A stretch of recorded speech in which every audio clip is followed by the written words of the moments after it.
अपरम पिता परमात्मा कबीर परमेश्वर वो सर्वशक्तिमान है, वो हमारे सर्व संकटों का नाश कर सकते हैं, सर्व सुखदाई है ये परमात्मा। इसमें आत्मा अपना ज्ञान होने के बाद तो परमात्मा को याद करके अपने किए हुए कर्मों को ऐसे याद करेगी। इसमें क्या बताया है कि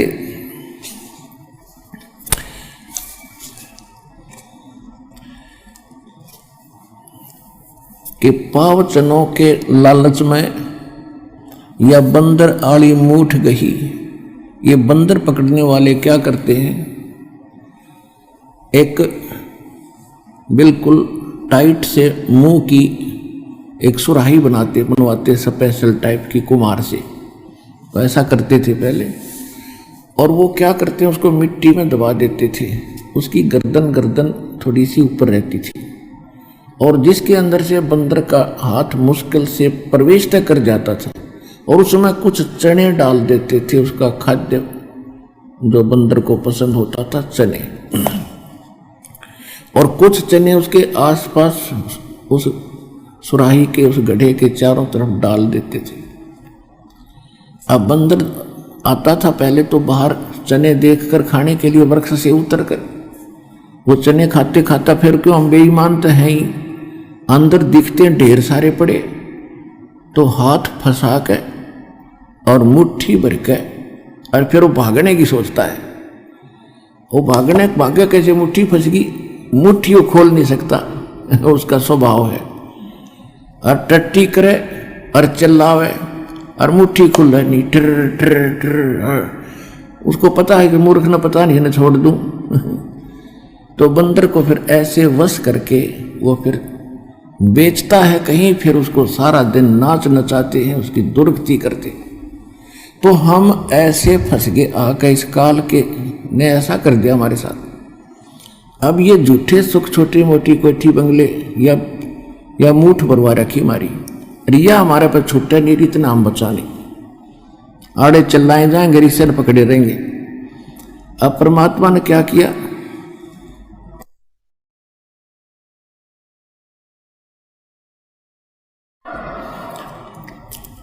अब बंदर पकड़ने वाला कई जगह ऐसे सिस्टम फिट कर देता है, 7-8 जगह।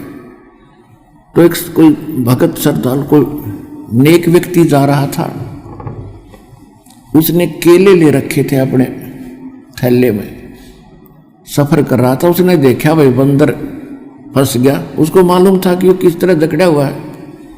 उसने क्या किया, एक केला डाल दिया उसके हाथ की पहुंच से थोड़ा सा दूर, एक तो उसने फंसाए रखा था उसमें सुराही में, और एक देख लिया इतनी दूर तक इसका हाथ जाए, उसने इतनी दूरी पर केला डाल दिया। अब हम लालची सोचा ये बिठा ले, बंदर ने सोचा ये उठा ले, उधर ध्यान गया तो वो हाथ थोड़ा सा ढीला हुआ, चने छूट गए, वो हाथ निकल गया, वो केला उठा के भाग लिया। तई बाप के हाथ में केला दे दिया अपने दास ने, इन्हें उठा के भाग दिया।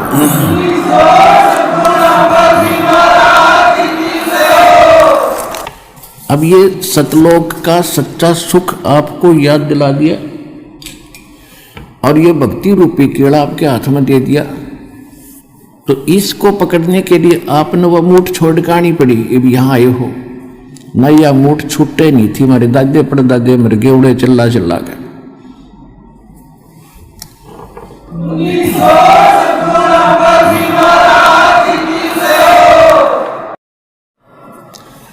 अब परमपिता परमात्मा स्वयं आते हमें सुखी करने के लिए, और हम पहचान नहीं सके अपने भगवान को, इसलिए परमात्मा कहते मैं रोवत हूँ सृष्टि को, और ये रोव मुझे। ये कहते हैं हे सर्व संकट मोचनहार, हे समर्थ शक्तिवान, हे सच्चे भगवान। हम राम कृष्ण हनुमान के पुजारी थे, और जब आपत्ति आती थी लोग क्या करते, हे सच्चे भगवान। तो इससे सिद्ध है भी याद आवा कि ये सच्चे नहीं थे, क्योंकि इनकी भक्ति करते करते दुख आ गया, तो ये सच्चे की हुए। तो फिर नौकरा करते हे सच्चे मालिक, हे सच्चे भगवान। तो अब हमको पता चला सच्चा भगवान कौन है, तो ये है वो सच्चा भगवान। तो ये हम रोते हैं, परमात्मा कहते तुम रोत हो, मैं रोता हूं सृष्टि को, तुम्हें रो रहा हूं, तुम्हारे लिए भटक रहा हूं कि तुम जिनकी पूजा कर रहे हो ये सुख नहीं दे सकते, तुमने दुख तो दे सकते। कौन दे सकता है दुख? ये काल भगवान। और ब्रह्मा विष्णु महेश सब दुर्गा, ये तो अपने ना सुख दे सकते ना दुख दे सकते, आपका किया कर्म ही दे सकते। और परमात्मा कहते मेरी शरण में आने के बाद तुम्हारे कर्म के अंदर, प्रारब्ध के अंदर, किस्मत के अंदर यदि कोई पाप कर्म भी अधिक है उनको भी खत्म कर दूंगा, नाश कर दूंगा। मासा घटे न तिल बधे, विदना लिखे जो लेख, ये सच्चा सतगुरु मेट कर भाई ऊपर मार मेख। जम जो राजा से डरे ये मिटे कुरुम के लेख, अदली असल कबीर हैं ये कुल के सतगुरु एक। परमात्मा भी कहते हैं अमर करूं सतलोक पठाऊं, तात बंदी छोड़ कहाऊं, अजर अमर बंदी छोड़ हमारा नामम, अजर अमर है अस्थिर ठामम।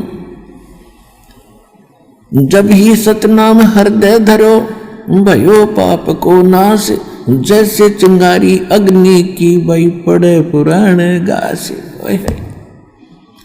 परमात्मा कहते हैं मेरे पास एक ऐसा जालिम मंत्र है, इसका सच्चे ढंग से, सच्चे संत से प्राप्त होने के बाद आपके असंग जन्मों के जो संचित कर्म हैं या प्रारब्ध के कर्म हैं उनको ऐसे फूंक देगा जैसे सूखे घास को एक माचिस की तिल्ली से 1000 टन पड़ा हो, एक माचिस की सीख जला कर लगा दो, सारा बक्कट उठा देगी और फिर चलेगी तेज हवा, उसको कहीं का कहीं पटक देगी, ठाकर मैदान साफ हो जाएगा।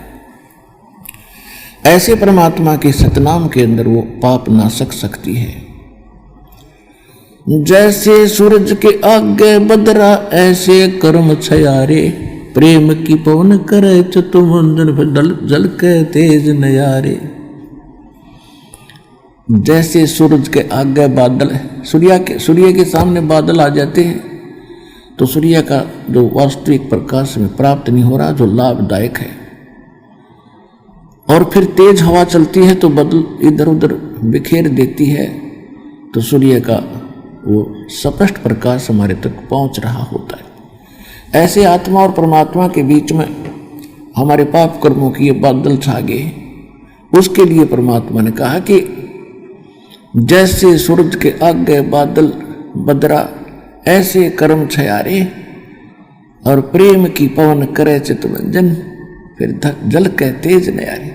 परमात्मा में प्रेम जागेगा, प्रेम जब जागेगा हम परमात्मा के गुणों से परिचित होंगे, हम फिर इसके ऊपर आसक्त होंगे, आशिक होंगे, कभी रोएंगे कभी गाएंगे, और सतलोक के उस सुख को हम रहकर याद करेंगे। तो फिर इस मंत्र के जाप से आपकी आत्मा साफ होगी, आत्मा साफ होगी तो आपका प्रेम बढ़ेगा भगवान में, परमात्मा की चर्चा चलेगी, आंखों से आंसू आने शुरू हो जाएंगे। तो वो प्रेम की पवन चलने से फिर वो प्यार के जो आंसू उमड़ने लगे, फिर परमात्मा में वो पापों का नाश होने लगेगा, ये पहचान होगी आपकी। अब परमात्मा जैसे दास आपको बहुत बार सुनाते रहा हूं कि एक समय रामानंद जी को परमात्मा मिले थे 5 वर्ष की आयु में, फिर उनको सचखंड लेकर गए थे, वापस छोड़ा था। उसके बाद रामानंद जी परमात्मा से परिचित हुए थे कि सचमुच एक स्थान है जहाँ हम सुखी हो सकते हैं, हमारी जन्म मृत्यु सदा के लिए समाप्त हो सकती है। और उनको ये भी विश्वास हो गया था कि कबीर परमात्मा है। परमात्मा ने फिर उनको एक आदेश दे दिया था, ये समझ लो कि इस गुरु शिष्य की मर्यादा बनाए रखने के लिए आप जी ने ये भूमिका मेरी आज्ञा से करनी पड़ेगी। आप मेरे गुरु रूप में रहोगे और क्रिया वो करोगे जो दास बता रहा है, आपको दिखा भी लाया है। और क्योंकि मेरे से ये कोई भी उपदेश नहीं ले रहा, विशेषकर ब्राह्मण वर्ग, और आप भक्ति आप भी जारी रखो और इस प्रथम 5 नाम को ही देना और मंत्र नहीं देना, जो दास आपको साथ देता है। लेकिन रामानंद जी सारा कुछ देख भी लिया था, और रामानंद जी, स्वामी रामानंद जी वेदों के बहुत बड़े ज्ञाता माने जाते थे, क्योंकि ये नकली ऋषि जितने हुए सारे ही हमें बहका रहे थे। हम इनको विद्वान मानते थे, वेदों को इन्होंने कंठस्थ याद कर रखा था। कोई ब्राह्मण चतुर्वेदी कहलाता था, जिसने 4 वेद घोट रखे थे, कंठस्थ याद थे, वो चतुर्वेदी कहलाता था। जिसने 3 वेद याद करा करते उनकी परंपरा में, तो उनको त्रिवेदी कहने लगे। जिसने 2 वेदों को कंठस्थ याद कर रखा था उसको द्विवेदी कहते थे, और इनको वेदों के बारे में कै ख का पता नहीं था, कै ख भी नहीं जानते थे। ऐसे रामानंद जी विद्वान पाक रहे थे। स्वामी रामानंद जी बड़े विद्वान हैं, वेदों का बड़े गूढ़ रहस्यों को जानने वाले। और रामानंद जी परमात्मा से वो ज्ञान रह रहकर सुना करते थे। उधर से ब्राह्मण, केवल ब्राह्मण वर्ग ही उनके पास दीक्षा लेने रामानंद जी के पास आ रहा था। कबीर परमेश्वर से ब्राह्मण वर्ग दीक्षा नहीं ले रहा था, तो परमात्मा ने वो भी चाबी लानी थी, क्योंकि बच्चे तो ब्राह्मण भी भगवान के ही हैं। एक दिन परमात्मा बैठे थे स्वामी रामानंद जी के पास, एक शेष रूप में रामानंद जी बैठे थे अपनी गुरु रूप में गद्दी पर। एक ब्राह्मण आया, महादुखी, सब जगह भटक करके अंत में वो रामानंद जी, स्वामी रामानंद जी के पास आया था।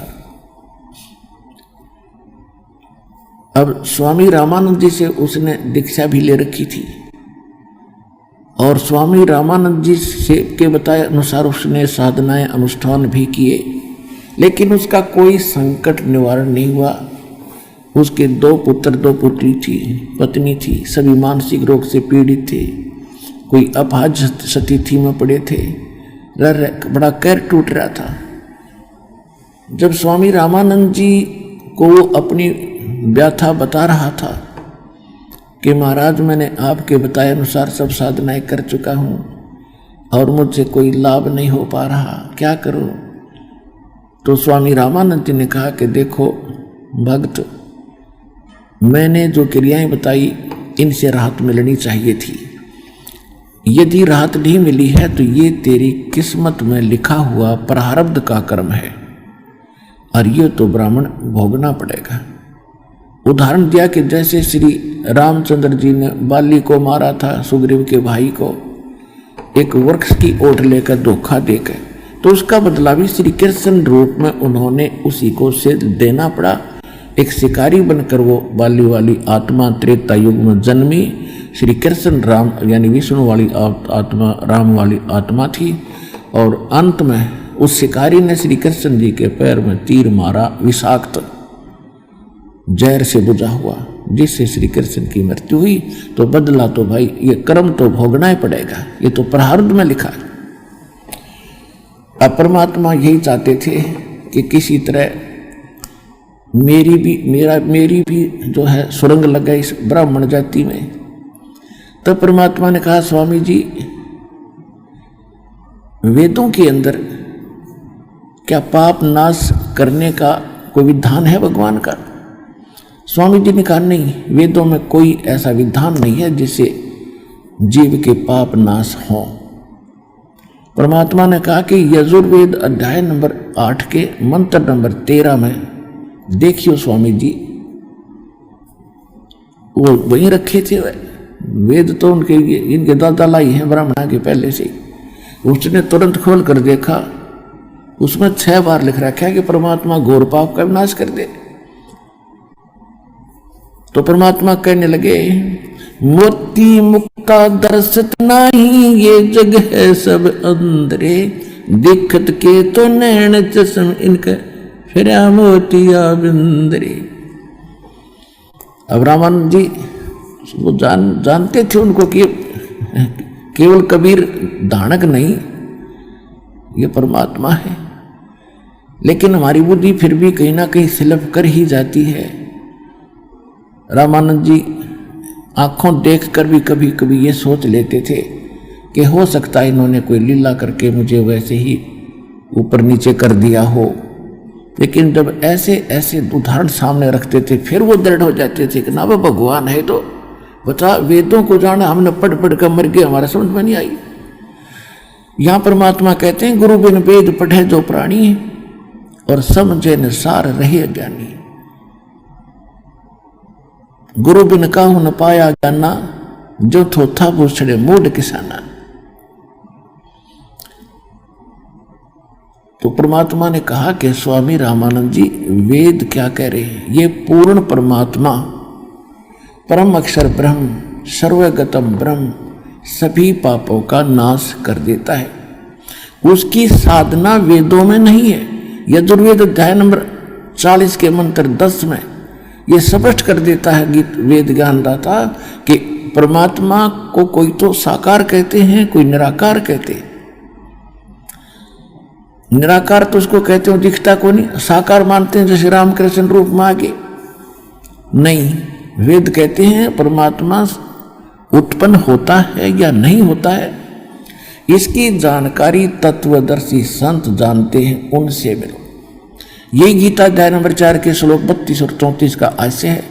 32 में कहा कि सच्चिदानंद घन ब्रह्म यानी पूर्ण परमात्मा स्वयं अपने सतधाम से आकर सतलोक से यहाँ आकर के अपने मुख कमल से जो ज्ञान बताता है वो तत्व ज्ञान है। उसमें सभी धार्मिक अनुष्ठानों की यथार्थ जानकारी विस्तार से कही गई है। चौथे अध्याय के 34वें श्लोक में कहा कि उस तत्व ज्ञान को तू तत्वदर्शी संतों के पास जाकर सुन। उनको दंडवत प्रणाम करने से और कपट छोड़कर उनसे प्रसन्न करने से वो तत्वदर्शी संत तुझे उस परमात्म तत्व का वो तत्व ज्ञान बताएंगे। तो वो ज्ञान वो तत्वदर्शी संत तुम्हें नहीं मिला, जिस कारण से यह बात बिगड़ गई। और वो मंत्र स्वामी जी मेरे पास है जो ये सारे पाप नाश कर सकता है। अब दुखी आत्मा तो खोजती है कि तब भनक पड़ी जाए। तो पंडित जी जो था दुखी, उसने पूछा जी आप कौन हो, कहाँ से हो? परमात्मा ने बताया मैं धाणक हूँ भाई जुलाहा, और कबीर मेरा नाम है, और वहाँ मेरी झोपड़ी है, और मैं स्वामी जी का शेष ताजा ताजा बना हूँ। अब वो जान गया कि वो शेष कौन है। ये ऐसी गजब की बात। स्वामी जी ने वेदों का कख भी है, निर्य वेद मंत्र बताया। वो तो पता पर पूछ कर सामने जा लिया, माथा टेका जाके स्वामी परमात्मा के चरणों में अकेला गया। जो ही मालिक ने सिर पे हाथ रखा वो भी एकदम टनों भार उतर गया। ओए होए होए, परमात्मा बोले नाम ले भाई, यो तो एक फर्स्ट एड है तेरी, ये बता रोग बहुत गणाते रहते। अब दीक्षा लेनी पड़ेगी ब्राह्मण। और एक बात और सुन ले, यदि तूने दीक्षा लेकर और कहीं लोक लाज कर दी और नाम भी नहीं बताया गुरु का शर्म के मारे, तो तेरे पे वो जो का तो कह फिर दे देगा। ये काल बड़ा भयंकर है। न बोला जी मैं तो मरा पड़ा हूँ और ब्राह्मण समाज ने मेरे तो के दे दिया, मेरी तो दुर्गति हो रही है। कहीं भी रिश्तेदारी में जाता हूँ मुंह मोड़ लेते, कोई चौनने भी नहीं देता। ये भगवान आज आपके आशीर्वाद से मुझे कितना सारा मिला। सारे परिवार, परमात्मा बोले पूरे परिवार को नाम दिला, कर टूट रहा तो सुखी होगा। अब घर गया, अपने दोनों बच्चों को लाया, पहले लड़कों को, क्योंकि हमारे अंदर थोड़ी थोड़ी रहती है ऐसे ही कि पहले लड़कों पर ट्राई कर लेता हूँ। लड़के ऐसा बुरा हाल पाएंगे, मुंह ऐसे टेढ़े टेढ़े, जिसको सता रखे प्रेतों और संस्कार ने। परमात्मा के पास लाए, आशीर्वाद दिया और उनको मंत्र दिया। उनको काफ़ी उसी समय काफ़ी राहत मिली और धीरे धीरे हफ्ते 10 दिन महीने 2 महीने में कति ठीक हो गए। फिर दोनों लड़कियों को लाया, अपनी पत्नी को नाम दिलाया। फिर परमात्मा क्या नहीं करते, धीरे धीरे उसकी आर्थिक स्थिति भी बहुत सॉलिड होगी, सुदृढ़ होगी। अब वो तो डटा नहीं डटे, जो भी मिले उससे आगे कहे कबीर परमात्मा उतरे हुए पृथ्वी पे, भगवान आ रहे हैं। ये धानक नहीं रहे भगवान है, ये दुल्हा नहीं रहे भगवान है। ये कबीर पर्वत पर्वत में फिरा, कारण अपने राम राम जैसे संत मिले भाई जिन सारे सब काम। ऐसे ही और भी कई अन्य जाति वाले भी परमात्मा के पास आने लगे, दीक्षा लेने लगे। परमात्मा एक एक दिन में हजारों जगह प्रकट हो जाते थे, अन्य जगह जगह पर नाना रूप बना के, और कहीं भी खड़ा होकर के अपनी अमृतवाणी का उच्चारण शुरू कर देते, जैसे ये डुगडुगी बजाने वाले करते हैं। एक तारा लेकर खड़े हो गए कि चौराहे पे, और मालिक की वाणी आत्मा ने छू जाती है। सुकर्म कर ले नाम सुमर ले, सुकर्म कर ले कौन जाने कल की, खबर नहीं पल की। इस तरह की आवाज परमात्मा बतावे, आत्मा खड़ी हो जाती है, स्तब्ध हो जाती है सुन के, और वहां बैठ जाते थे सैकड़ों की संख्या में राहगीर। और मालिक फिर उनको 2-2 घंटे सत्संग सुना करते, वह धूप छाया में न्यों बैठे रहते थे, और फिर नाम लेते थे, क्योंकि उसके बच्चे हैं, उनको दीक्षा देते थे, भाई मंत्र करो, दुनिया दुखी फिरे।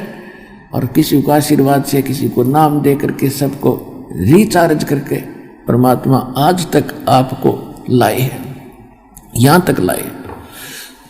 उस समय परमात्मा के 64 लाख शिष्य हुए थे कबीर भगवान के। 64 लाख। ना तो कोई मीडिया था, ना कोई बुक छापड़ियां था, और ना कोई अन्य कोई साधन, सब लाउड स्पीकर थे। ऐसी परमात्मा ने समर्थ इसी को कहते।